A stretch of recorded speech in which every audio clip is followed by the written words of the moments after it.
ಇನ್ನು ಮಹಾಜನ ವರದಿ ಜಾರಿಗೆ ತರಲೇಬೇಕಂತ ಒತ್ತಾಯಿಸಿ ಕರ್ನಾಟಕ ರಕ್ಷಾ ವೇದಿಕೆ ಬೆಳಗಾವಿ ಘಟಕದಿಂದ ಪ್ರತಿಭಟನೆ ಮಾಡಲಾಗುತ್ತೆ. ಈಗ ಬೆಳಗಾವಿ ಮಹಾನಗರ ಪಾಲಿಕೆ ಮುಂದೆ ಇದೊಂದು ಧರಣಿ ಸತ್ಯಾಗ್ರಹ ಮಾಡಲಾಗುತ್ತೆ. ನಾನು ಇವರ ಪ್ರಮುಖ ಬೇಡಿಕೆಯನ್ನು ಅವ್ರನ್ನೇ ಸರ್, ಏನ್ ನಿಮ್ ಪ್ರಮುಖ ಕರ್ನಾಟಕ ರಾಜ್ಯದ ಇವತ್ತಿನ ಹೋರಾಟ ಅಲ್ಲ, ಸುಮಾರು ವರ್ಷದ ಹೋರಾಟ ಇದೆ. ಬೆಳಗಾವಿ ಅವಿಭಾಜ್ಯ ಅಂಗ ಅನ್ನೋದು ಮತ್ತು ಬೆಳಗಾವಿ ಮಹಾಜನ ವರದಿ ಜಾರಿಗೆ ತರುವವರೆಗೆ ಕರ್ನಾಟಕದಲ್ಲಿ ಇದ್ದಂತ ಎಲ್ಲ ಕನ್ನಡಿಗರಿಗೆ ಬೆಳಗಾವಿ ಕನ್ನಡ ಪರ ಸಂಘಟನೆ ಒಕ್ಕೂಟದ ಪರವಾಗಿ ಇವತ್ತು ಮಹಾನಗರ ಪಾಲಿಕೆ ಮುತ್ತಿಗೆ ಹಾಕುವ ಕಾರಣ ಮಹಾಜನ ವರದಿ ಜಾರಿಗೆ ತರುವವರೆಗೆ ಇವತ್ತು ನಾವು ಇಲ್ಲಿಂದ ಹೇಳೋದಿಲ್ಲ. ಒಳಗೂ ಸಾಮಾನ್ಯ ಸಭೆಯನ್ನು ನಡೆದಿದೆ ಅಂತ ನಾವು ತಿಳ್ಕೊಂಡಿದ್ವಿ, ಇನ್ನಾದ್ರೂ ಸಭೆಯನ್ನು ನಡೆದಿಲ್ಲ. ನಾವು ಒಳಗಡೆ ಫೋನ್ ಮಾಡ್ಕೊಂಡು ಕೇಳ್ಕೊಂಡಿದ್ವಿ, ಇನ್ನ ಸಭೆ ಸ್ಟಾರ್ಟ್ ಆಗಿಲ್ಲ. ಯಾಕೆಂದ್ರೆ ನಾವು ಎದ್ದು ಹೋಗುವವರೆಗೆ ಅವಾಗ ಅವರು ಸಭೆ ಸ್ಟಾರ್ಟ್ ಮಾಡ್ಬೇಕಾಗಿತ್ತು ಅಂತ ತಿಳ್ಕೊಂಡು ನೋಡ್ಕೊಂಡು ಕೂತಿದ್ದಾರೆ. ಇವ್ರು ಏನಾದ್ರು ಒಳಗಡೆ ತಿಳ್ಕೊಂಡಿರ್ಬೋದು, ನಾವೇನು ಇವತ್ತು ಹೋರಾಟ ಮಾಡಿ ಎದ್ದು ಹೋಗ್ತೇವೆ ಅಂತೇಳಿ. ಮಹಾಜನ ವರದಿ ಜಾರಿಗೆ ತರುವವರೆಗೆ ಮಹಾನಗರ ಪಾಲಿಕೆ ಎದುರುಗಡೆ ನಾವು ಕುಂತ್ಕೊಂಡಿದ್ದೀವಿ, ಇಲ್ಲಿಂದ ಎದ್ದು ಹೋಗುದಿಲ್ಲ ಅನ್ನೋದು ನಮ್ಮ ಎಲ್ಲಾ ಕನ್ನಡ ಸಂಘಟನೆಗಳು ಒಕ್ಕೂಟದ ಪರವಾಗಿ ಈ ಹೋರಾಟ ನಿರಂತರವಾಗಿ ನಡೆಸ್ತಾ ಇದೀವಿ. ಮಹಾಜನ ವರದಿಯನ್ನು ಜಾರಿಗೆ ತರಲಿಲ್ಲ ಅಂದ್ರೂ ಕೂಡ ಒಬ್ಬರಿಗೆ ನಾವು ಹೊರಗೆ ಬರುವಕ್ಕ ಅವಕಾಶನ ಮಾಡಿಕೊಡೋದಿಲ್ಲ ಅಂತೇಳಿ ನಾವು ಇವತ್ತು ಈ ಹೋರಾಟ ಧರಣಿಯನ್ನು ಸಾಕ್ತಾ ಇದ್ವಿ. ಸೊ ಇದಷ್ಟು ಏನಂದ್ರೆ ಮಹಾಜನ ವರದಿ ತಕ್ಷಣವೇ ಜಾರಿಗೆ ತರಲೇಬೇಕು ಅಂತ ಈಗ ಕರ್ನಾಟಕ ರಕ್ಷಣಾ ವೇದಿಕೆ ಬೆಳಗಾವಿ ಘಟಕದಿಂದ ಪ್ರತಿಭಟನೆ ಮಾಡಲಾಗುತ್ತೆ. Point please bro.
ನಮ್ಮದು ನಮ್ಮದು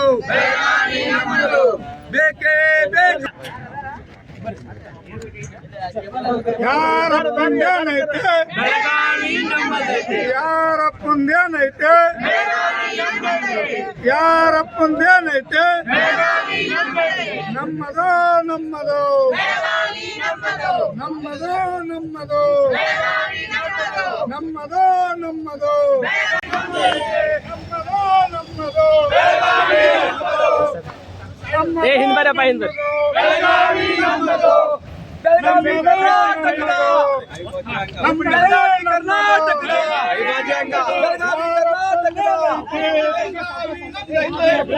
ಸ್ಲೋ ಏ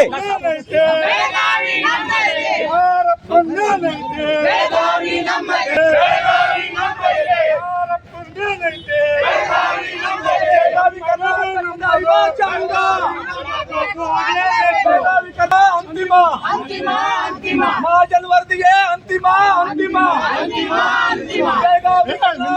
ವಿಭಾಗ ಅಂಗೀಕಾರ ಆಗಲೇಬೇಕು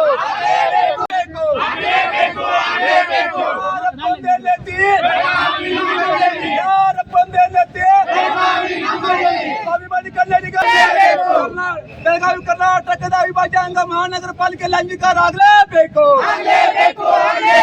ಮಹಾಜನ ವರದಿಗೆ ಅಂತಿಮ ಮಹಾಜನ ವರದಿಗೆ ಅಂತಿಮ ಮಹಾಜನ ವರದಿಗೆ ಅಂತಿಮ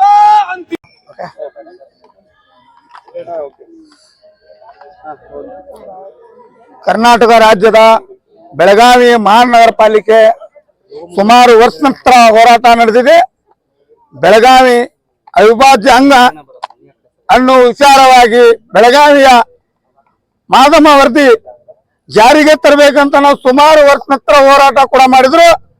ಮೊನ್ನೆ ಏನು ಮಾತುಕತೆಯನ್ನು ನಮ್ಗೆ ಕೊಟ್ಟಿದ್ದಾರೆ, ಮಹಾಜನ ವರದಿ ಜಾರಿಗೆ ತರ್ತೇವೆ, ಮಹಾಜನ ವರದಿಯನ್ನು ನಾವು ಮಾಡ್ತೇವೆ ಅನ್ನುವಂತ ಆ ಮಾತಿನ ಪ್ರಕಾರ ವಿಶ್ವಾಸದಿಂದ ನಾವೆಲ್ಲ ಶಾಂತ ರೀತಿಯಿಂದ ಗಪ್ಪಿದ್ದೀವಿ.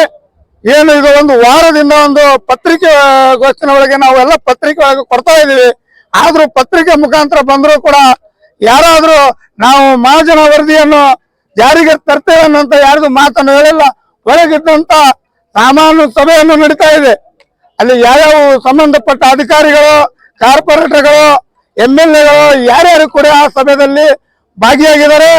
ಮಹಾಜನ ವರದಿಯನ್ನು ಜಾರಿಗೆ ಕೂಡ ತರಲಿಲ್ಲ ಅಂದ್ರೆ ಮಹಾನಗರ ಪಾಲಿಕೆಯಿಂದ ಯಾರು ಕೊಡದಂತ ಕರ್ನಾಟಕ ರಕ್ಷಣಾ ವೇದಿಕೆ ಆಗಿರ್ಬೋದು, ಕನ್ನಡ ಪರ ಸಂಘಟನೆಗಳು ಆಗಿರ್ಬೋದು, ಇವತ್ತು ಎಲ್ಲಾ ಕನ್ನಡ ಪರ ಸಂಘಟನೆಗಳು ಸೇರ್ಕೊಂಡು ಮಹಾನಗರ ಪಾಲಿಕೆಗೆ ಮುತ್ತಿಗೆ ಹಾಕುವ ಮೂಲಕ ಹೊರಗಡೆ ಮಹಾನಗರ ಪಾಲಿಕೆ ಹೊರಗಡೆ ನಾವು ಧರಣಿ ಸಾಕ್ತಾ ಇದೀವಿ. ಏನು ಮಹಾಜನ ವರದಿಯನ್ನು ಜಾರಿಗೆ ತರಲಿಲ್ಲ ಅಂದ್ರೂ ಕೂಡ ನಾವು ಇವತ್ತು ನಾವು ಹೋರಾಟವನ್ನು ತೀರ್ಮಾನ ತಂದಿದ್ದೇವೆ.